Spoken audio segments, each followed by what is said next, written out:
সালামু আলাইকুম এভরিওয়ান। কিভাবে এই সেমিস্টার টোকেন বাইন্যান্সে আপনি সেল করবেন সেটাই আজকের এই ভিডিওতে আমি আপনাদেরকে দেখিয়ে দেব।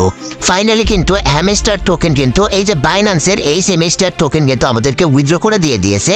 তো কে কত টোকেন পেয়েছেন, বাইন্যান্সে কে টোকেন অলরেডি পেয়ে গিয়েছেন হ্যামস্টারের টোকেনটা অবশ্যই কমেন্ট করে জানাবেন। হ্যামস্টারের টোকেনটা কিন্তু আপনাদেরকে সেল করে এই যে ইউএসডিটিতে নিতে হবে।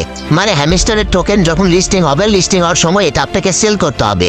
সেল করার পর প্রথমে কি করতে হবে, ইউএসডিতে কনভার্ট করে নিতে হবে। এরপর ইউএসডিটা কি করতে হবে, এখান থেকে P2P-তে বিক্রি করে বিকাশ নগদে টাকা নিতে পারবেন বা নিতে হবে। সো কিভাবে বাইন্যান্সে আপনি এই সেমিস্টার টোকেন সেল করবেন সেটাই চলুন আজকের এই ভিডিওতে আমি আপনাদেরকে দেখিয়ে দেই।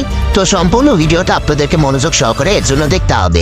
ভিডিওটা শুরু করার আগে আমি প্রতিনিয়তর মতো আজকেও একটা কথা বলি, যারা এখন আমাদের যে টেলিগ্রাম চ্যানেলটা রয়েছে, এই যে এই টেলিগ্রাম চ্যানেলে যারা জয়েন করেন নাই, সো দেখেন যখন হ্যামস্টার টোকেনটা লিস্টিং হবে ওই সময় কিন্তু সকল আপডেট আপনারা কিন্তু আমাদের টেলিগ্রাম চ্যানেলে পেয়ে যাবেন। ভালো ভালো প্রজেক্টের লিঙ্ক কিন্তু আমাদের টেলিগ্রাম চ্যানেলে শেয়ার করা হয়। তো টেলিগ্রাম চ্যানেলের লিঙ্ক থাকবে ভিডিওর ফার্স্ট কমেন্ট বা ভিডিও ডেসক্রিপশন বক্সে। এখন যখন লিস্টিং হবে 26 সেপ্টেম্বর সন্ধ্যা 6টার পর যখন লিস্টিং হবে, লিস্টিং হওয়ার পর এই প্রসেসে কিন্তু আপনাকে সেল করতে হবে। আগে কিন্তু আপনি সেল করতে পারবেন না। তো প্রথমত আপনাদেরকে কি করতে হবে, বাইন্যান্সে আসতে হবে হ্যামস্টার টোকেনটা সেল করার জন্য। তো আমি বাইন্যান্সে চলে আসছি। দেখেন এরপর দেখেন আপনাদের সামনে এই যে এরকম একটা পেজ চলে আসবে। তো এখন হ্যামস্টার টোকেনটা সেল করার জন্য ট্রেড অপশনে ক্লিক করে দিন। এর অপশনে আসার পর এইখান থেকে আপনাকে স্পট অপশনটা সিলেক্ট করে নিতে হবে। অবশ্যই ট্রেড অপশন বাইন্যান্সের এই যে স্পট অপশনটা সিলেক্ট করে নেবেন। এরপর আপনাকে এই যে এইখান থেকে এই যে এই অপশনে ক্লিক করতে হবে। এখন এখানে যে কোনো একটা টোকেন থাকবে, তো এই টোকেনের উপর ক্লিক করবেন। সো দেখেন আমি এটার উপর ক্লিক করে দিলাম। তারপর আপনাদেরকে এখন কি করতে হবে, হ্যামস্টার টোকেনটা সিলেক্ট করে নিতে হবে।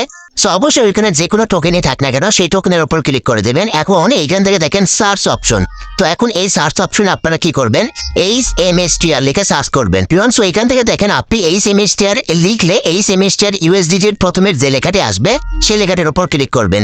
এরপর দেখেন আপনার এইখান থেকে বাই এবং সেল অপশন থাকবে। যেহেতু আপনি সেল করবেন তো এখান থেকে সেল অপশনের মধ্যে ক্লিক করে দিবেন। তো ক্লিক করে দেওয়ার পর এবার দেখেন আপনাকে কিন্তু হ্যামস্টার টোকেনটা সেল করতে হবে। এর জন্য যে লিমিট অপশন থেকে মার্কেট অপশন সিলেক্ট করবেন। তো এই যে মার্কেট অপশনটা আপনি সিলেক্ট করে দিবেন। তারপর এখান থেকে কি করতে হবে, অ্যামাউন্ট দিতে হবে। তো এইখান থেকে এই যে একটা অপশন দেখতে পাচ্ছেন, এই অপশন টেনে ফুল করে দিবেন। তাহলে আপনার সকল এই HMSTR হ্যামস্টার টোকেন কিন্তু এখানে সিলেক্ট হয়ে যাবে। তো এটা 100% পর্যন্ত সিলেক্ট করবেন। তো এইগুলো করে দেওয়ার পর এইখান থেকে সেল USDT লেখা মানে সেল HMSTR লেখা থাকবে। তো এইখান থেকে সেল HMSTR এর বা হ্যামস্টার লেখার উপর ক্লিক করে দিবেন। এই যে তারপরে কিন্তু আপনার এই যে এই হ্যামস্টার টোকেনটা USDT-তে দেখবেন কনভার্ট হয়ে যাবে।